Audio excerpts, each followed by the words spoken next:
Кедейлердің болмысы адамдарға қамқор болу, көмектесу, ал байлар олай емес. Байлар жарамсыз адамдармен араласпайды, өз қабілетін босқа жұмсамайды. Байлардың негізгі ұстанымы қатысы жоқ, қабілетсіз, құнсыз адамдардың бәрін сүзгіден өткізу. Кедейлер жомарт, ал байлар көпе көрнеу сараң. Неге бұлай деймін? Бұл оқиғаны түсінсеңіз, білесіз. Бір жас жігіт дүкен ашқысы келіп, жақсы жерде орналасқан дүкеннің жалға беріліп жатқанын көреді. Бірақ делдалдық ақысы өте жоғары болып, уайымдап отырғанда. Жолдан өтіп бара жатқан бір еврей саудагері оған бір кеңес береді. Ол бір кірпішті алып, дүкеннің терезесін сындырып, артынан өзінің байланыс нөмірін қалдырып, терезені абайсызда сындырып алғанын, үй иесінің өтемақы үшін өзімен хабарласуын сұрап хат қалдырады. Ертесіне дүкен иесі онымен хабарласады. Нәтижесінде ол делдалсыз-ақ тікелей үй иесімен келісім шартқа отырып, көп ақша үнемдейді. Бұл оқиға жаңа көзқарас кітабының ережелерді бұзу бөлімінен алынған. Жігіт еврейге алғыс білдіру үшін оны мейрамханаға тамақтануға шақырады. Бірақ көп күтсе де тамақ келмейді. Жігіт даяшыдан: менің көкөнісім қорылды ма? Қорылмаса, қажет емес, деп сұрайды. Сол кезде бастық: қазір қуырылып жатыр, сәлден соң дайын болады, деп жауап береді. Дәл сол сәтте еврей: көкөніс қорылып жатыр ма? Егер жоқ болса, шаянға ауыстырыңыз, дейді. Мұны естіген бастық: асығыс, әлі құрылған жоқ, қазір ауыстырып беремін, деп жауап береді. Сол кезде еврей: егер екеуі де дайын болмаса, онда екеуінен де бас тартамын, дейді. Бұл оқиға жаңа көзқарас кітабының керісінше әрекет ету бөлімінен алынған. Әрі қарай қараңыз, одан да қызығы бар. Жігіт пен еврей тамақтанып болып, мейрамханадан шыққанда, жігіт көлігін біреу посып қойғанын көреді. Көлік иесіне қоңырау шалып, көлікті жылжытуды сұрағанда, анау өте дөрекі жауап беріп, көлігін жылжытпайды. Еврей телефонды алып, көлік иесіне қайта қоңырау шалып: сіздің көлігіңізді біреу сырып кетті, ол қашып бара жатыр, мен оны тоқтатып тұрмын, тез түсіңіз, дейді. 5 минуттан кейін көлік иесі ентігіп жетіп келеді де, көлігін айнала қарап, ұялғанынан көлігін айдап кетеді. Жігіт еврейден: неге екеуміздің де өтінішіміз бірдей болса да, олар сіздің және менің сөзіме екі түрлі жауап қайтарды, деп сұрайды. Еврей жігітке былай дейді: жаңа көзқараста айтылғандай, өмірде адамдардың көпшілігі өзімшілдікпен ойлайды. Өзгеге пайдалы болуды үйренгенде, көптеген нәрселердің сіз ойлағандай қиын емес екенін, көптеген адамдармен тіл табысу оңай екенін түсінесіз. Ең бастысы, сіздің бастамаңыз өзімшілдік пе, әлде өзгеге пайдалы болу ма? Іс басқа адамның мүддесіне қатысты болғанда, ол оған маңызды қарай бастайды. Бұл дүниеде ең күшті нәрсе ақша да, билікте емес, ойлау қабілеті. Әрқашан есте сақтаңыз, байлық еңбекте емес, айлада, ал пайда егіншілікте емес, жағдайда. Ерекше айла тәсілдерсіз байлыққа жету мүмкін емес. Бұл 800 айла тәсілді оқымасаңыз да болады. Бірақ оқып жатқаныңызды ешкімге көрсетпеңіз. Ол дәстүрлі кітаптардан өзгеше. Кез келген бетін ашсаңыз, жаңа терезе ашқандай боласыз. Сіз сансыз қиындықтарды бастан өткеріп, мәселелерді шешудің сансыз жолдарын тапқандай боласыз.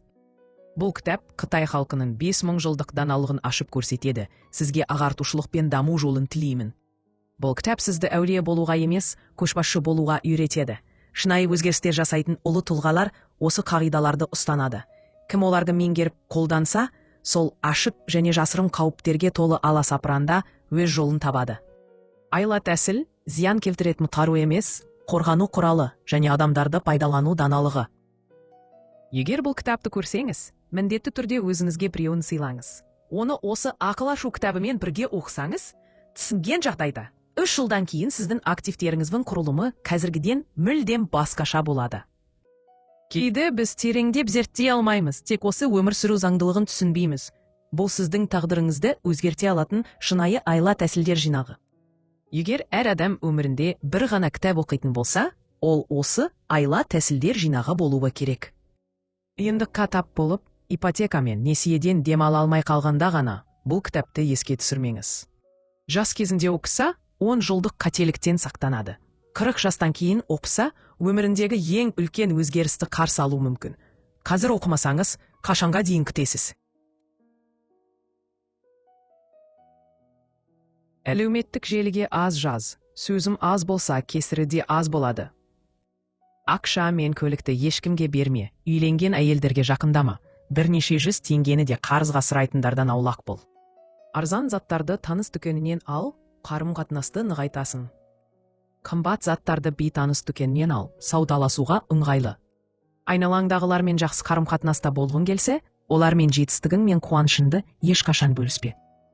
Өйткені адам бойындағы ең үлкен жамандық біреудің өзінен артық болғанын көре алмау. Ешқашан әлсіз болып көрінбе. Мың шағу әлемдегі ең ақымақ әрекет. Кіші жоқтың шынайылығы құнсыз. Қабілетің болмаса, ата-анаңды қоса алғанда бәрі сені ренжітеді. Бастықтың көлігіне отырсаң, артқы орындыққа емес, тек алдыңғы орындыққа отыр. Айығым 9.000 болса, туыстарыңа 5.000, әйеліңе 8.000, әріптестеріңе сенікімен шамалас деп айт. Демекшімен ақша тапсаң, адал бол. Ақылмен ақша тапсаң, пысық бол. Ақшамен ақша тапсаң, қатал бол. Ресурспен ақша тапсаң, икемді бол. Бұл 800 айла тәсілді оқымасаң да болады, бірақ оқып жатқаныңды ешкімге көрсетпе. Әлемдегі ең үлкен түрме адамның миы. Өз көз қарасынан шыға алмасаң, қайда барсаң да тұтқынсың. Егер өзгеріп, дамығың келсе, саған 800 айла тәсіл үйрететін осы кітапты оқуға кеңес беремін. Ол дәстүрлі кітаптардан өзгеше. Кез келген бетін ашсан, жеке бір тарау болып шығады. Бұл кітапта жинақталған 800 ойлау тәсілі мен өмірлік даналық мыңдаған жылдар бойы қалыптасқан адамгершілік қарым-қатынастар мен ұлы жолдарды баяндайды. Ежелден бүгінге дейін жетістікке жеткен кез келген саналы адам осы кітаптағы кейбір ақиқаттармен үндес болады. Ол жан дүниенің ақиқатын ашады. Адамгершілік қарым-қатынастың алтын ережелері. Сізге ағартушылық пен даму жолын тілеймін. Бұл кітап тек стратегиялар жинағы ғана емес, сонымен қатар әдістемелік құрал. Кітапта тек нақты әдістер үйретіледі. Оны осы ақыл ашу кітабымен бірге оқысаңыз.